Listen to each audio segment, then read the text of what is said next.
Today, I'll teach you the secret to making your salad sing, plus how to make your favorite sandwiches join the chorus. The key to great music in the kitchen.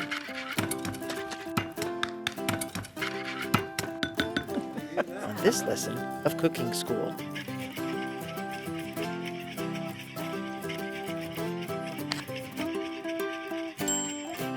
Today's lesson is all about emulsions, which is a mixture in which acid, like lemon juice or vinegar, is suspended in some sort of oil. Nothing is better than a good homemade vinaigrette. Now, vinaigrettes are infinitely variable. You can experiment with different oils, such as grapeseed oil, olive oil, canola oil, hazelnut oil, walnut oil. You can also experiment with different kinds of acids, champagne vinegar, sherry vinegar, rice wine vinegar, one of my favorites, red wine vinegar, and even white or red balsamic vinegar.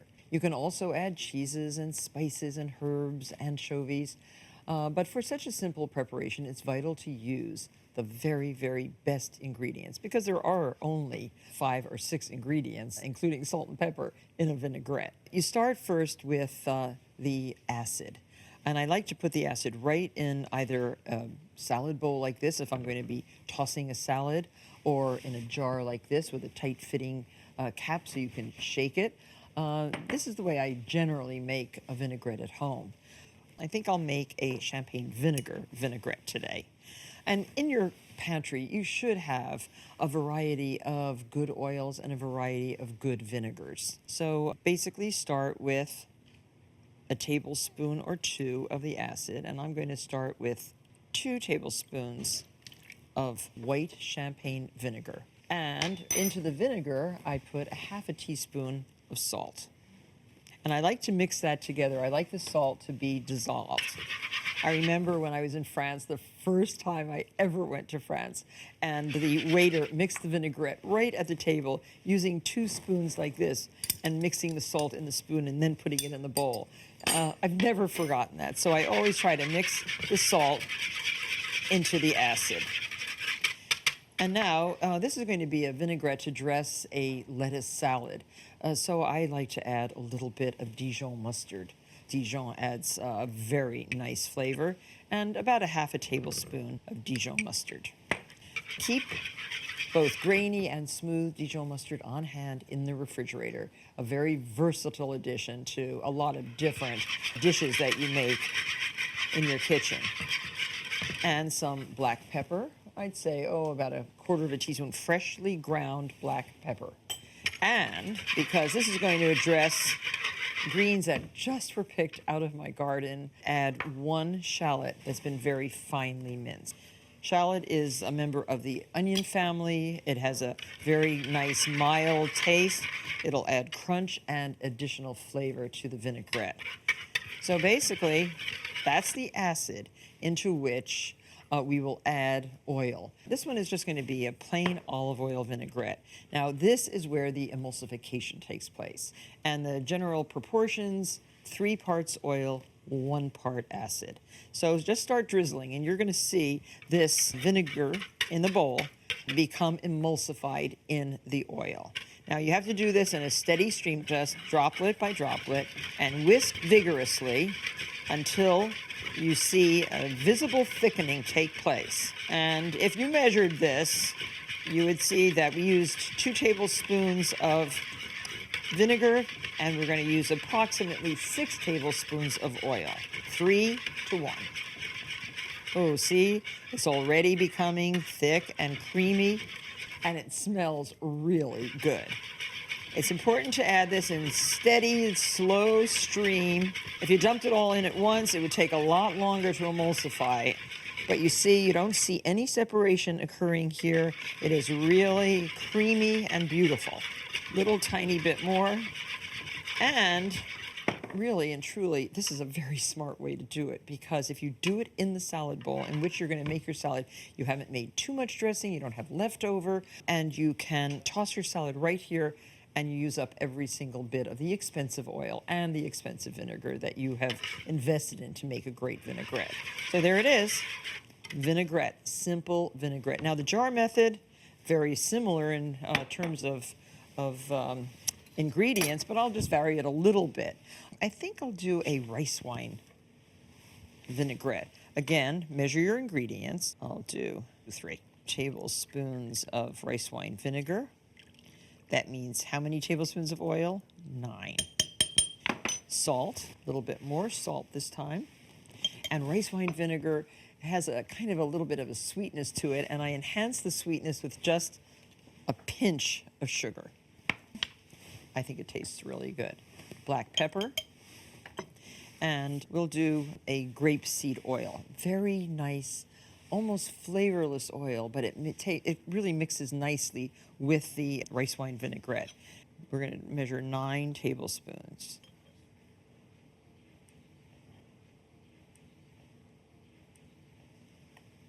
Nine tablespoons of grapeseed oil. And I'm going to put a little bit of mustard. And shake. So this looks very nice. Of course, tastes very good. Very nice, light vinaigrette. You can add fresh coriander to this, chopped. You could do chives. You could add shallots to this one if you like. But this will be very nice over butter lettuce or any very delicate greens like mesclun salad. Now, both of these could be done in a blender, which would last longer than those made with a whisk or a jar. And if you look at this, you don't see any separation at all. It's still very nicely emulsified. So there it is, lesson number 1, vinaigrette. Very easy to make. No need to go out and buy jarred salad dressings when you can make vinaigrettes so very easily in your own kitchen.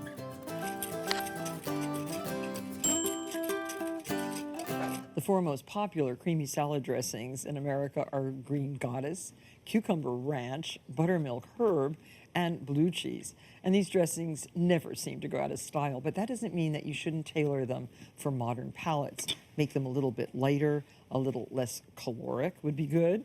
Buttermilk and low-fat yogurt can replace some of the mayonnaise and some of the sour cream, too, that are traditionally included in creamy dressings.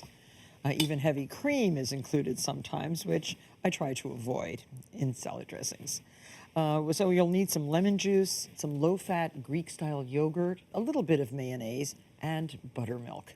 And for this creamy dressing, we're also going to incorporate 4 ounces of the best blue cheese, like a Roquefort. It would be very, very nice. And so now just incorporate all the ingredients. Low-fat yogurt, 1/4 cup. Same for the mayonnaise, 1/4 cup. Approximately a tablespoon of fresh lemon juice. When you're making salad dressings, always use fresh juice. Squeeze it just like this. A tablespoon is perfect. And we're also using some fresh chopped thyme leaves. No stems. And finally chop it. This thyme even has a few flowers, which are very tasty, and I don't mind putting them in the dressing. Looks pretty already. And we're going to use 1/2 cup of buttermilk. Season with salt and pepper. And if you like, white pepper would be very pretty in here because it will just kind of disappear into the dressing.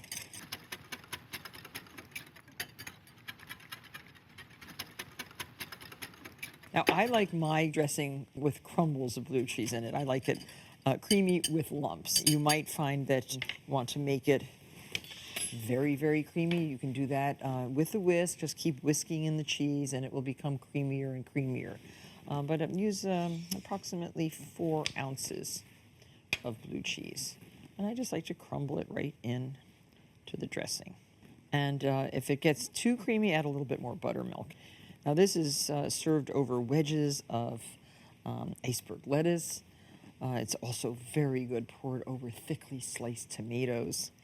I also like it with endive. Endive is a nice crispy spear-like green, which is white, but it's very good on it. And it's also good on radicchio. I love it on radicchio, the blue cheese. And stir this up. There. So that's it. Creamy blue cheese dressing. Making your own mayonnaise is a great way to learn the process of emulsification. You'll need grapeseed oil, some Dijon mustard, 1 egg yolk, and some lemon juice. And so in one nice large egg yolk, here we have it.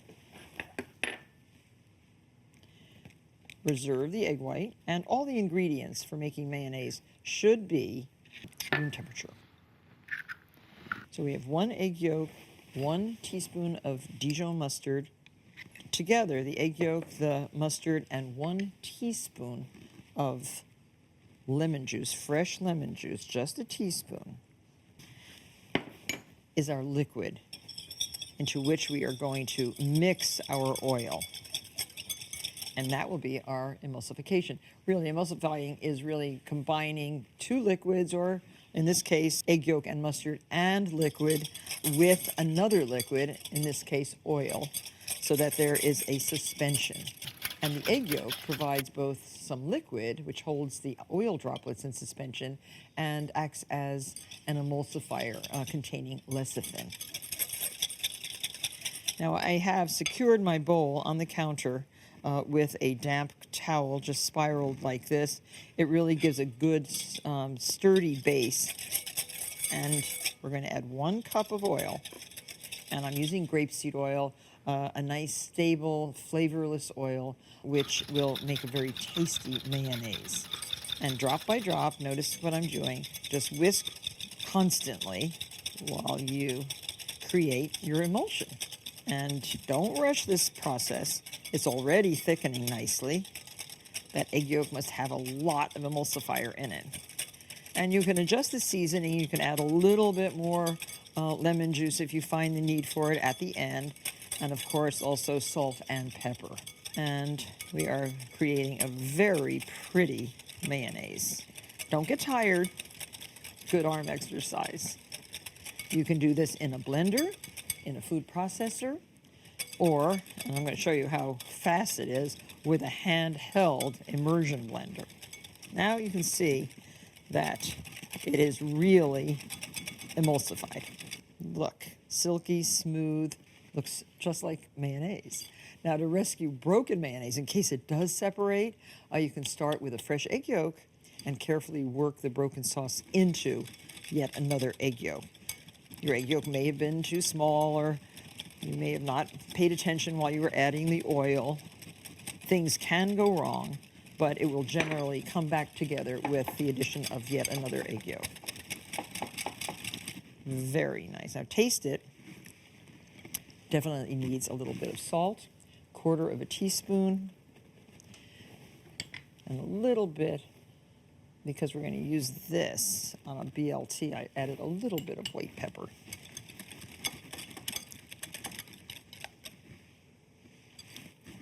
Much better with the salt.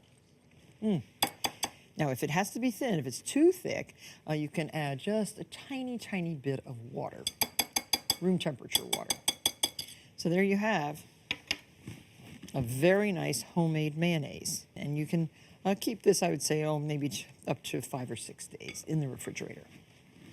Now, let me show you how fast it is to make it with this handheld immersion blender. Many of you must have one of these at home. There's a blade right in here, keep your fingers away, that acts like an electric mixer. And this is great for pureeing and for making soups and sauces. But use a deep container like this 2-cup measure, and we're going to make it right in here. We'll need 1 large egg yolk.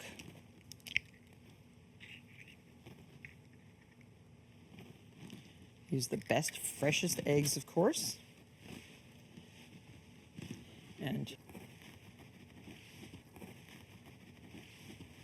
a teaspoon of high-quality Dijon mustard, and a teaspoon of lemon juice. And we have yet another cup of grapeseed oil. So we're going to incorporate this. Now, watch how quickly the emulsification takes place. Now drop the oil like right on top, and generally you can hear the emulsification take place. The sound as the mixture thickens is audibly different from when you started. Getting thicker. Sounds like it's having a little bit more difficulty turning. It isn't, but it has already thickened up. Then you can speed up the addition process. You have very nice quality mayonnaise. So nice. So whether you make your mayonnaise emulsion by hand or with a blender, you will find that the taste is superior and the texture absolutely superb. Use it on sandwiches, in salads, you'll like it. And now I'm going to show you how to make aioli, which is a garlicky mayonnaise traditionally made in a mortar and pestle. And it does have garlic, and it's very good if you add some saffron to it. Start with the saffron. A pinch of saffron. This is a very expensive, delicious addition to many Spanish and French dishes.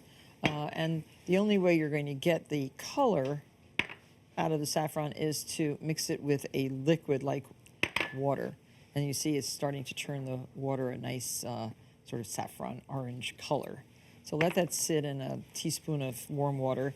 3 cloves of garlic into your mortar. And you can crush these. And you're going to incorporate some salt and some Dijon mustard into the garlic. So half a teaspoon of mustard and a large pinch of salt. And start working the mustard, the garlic, and the salt into a paste. The mortar and pestle breaks down the fibers in the garlic and will create a nice creamy paste. And now add the saffron threads to this mix. Oh, and try to make sure you get all of them. So this looks so great now. And now we can add 2 egg yolks to the mortar.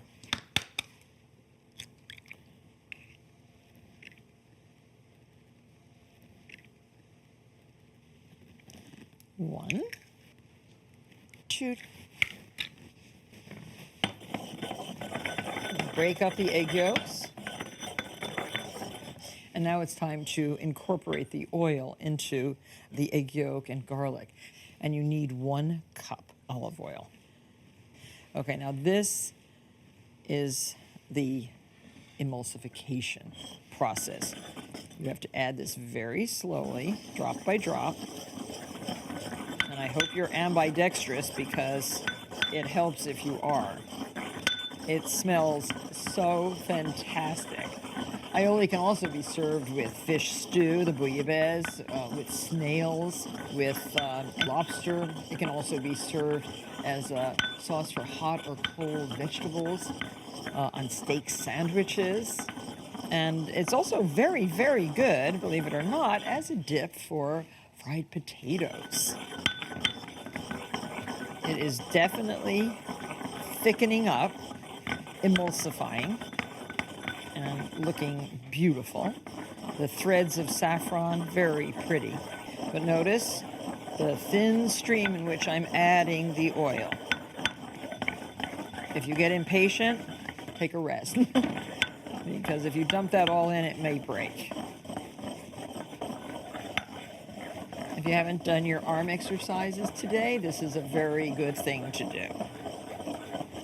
At least for your right arm.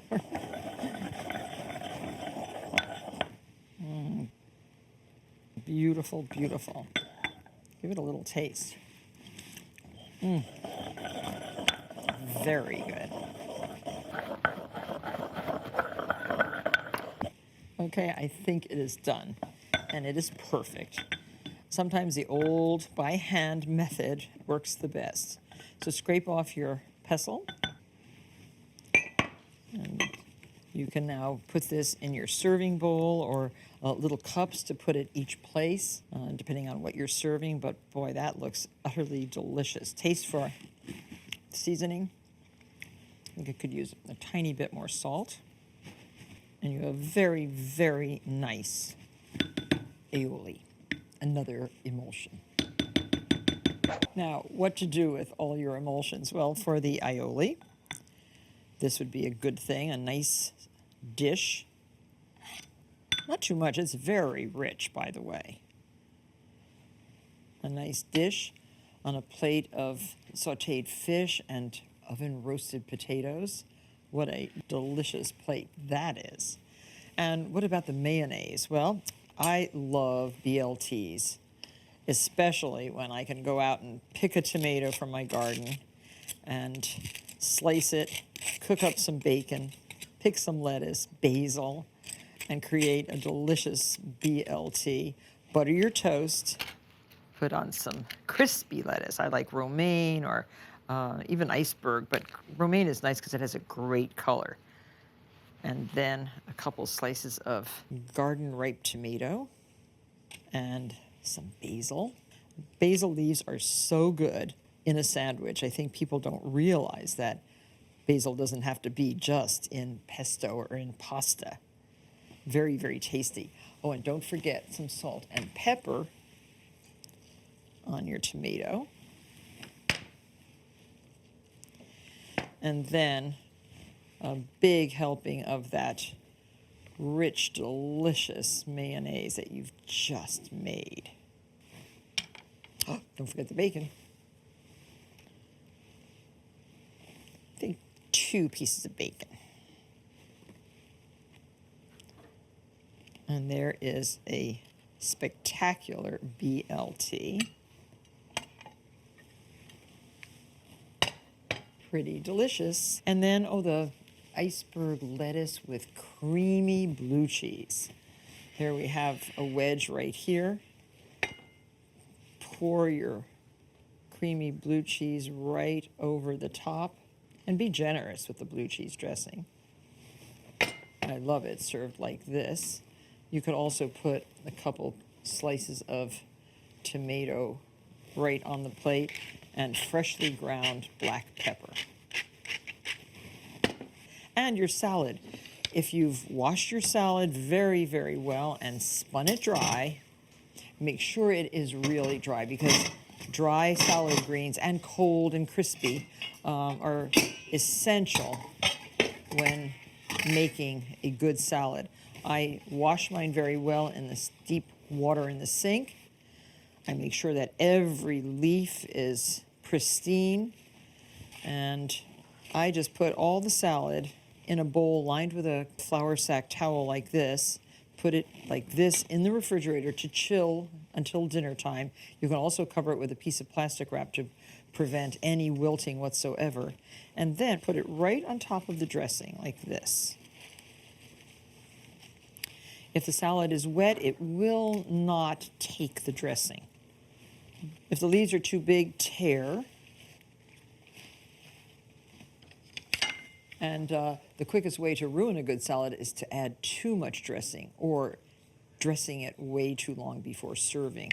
Salads are best tossed right before serving. Light, nice tossing like this. Remember, you can always add more dressing, but you can't take the dressing away. So here is a lovely salad piled high on a plate. Serve it with a piece of crusty herb toast. And you know, guests will come back for more. This is a really great salad and a great vinaigrette. You can serve it with a little bit more freshly ground pepper.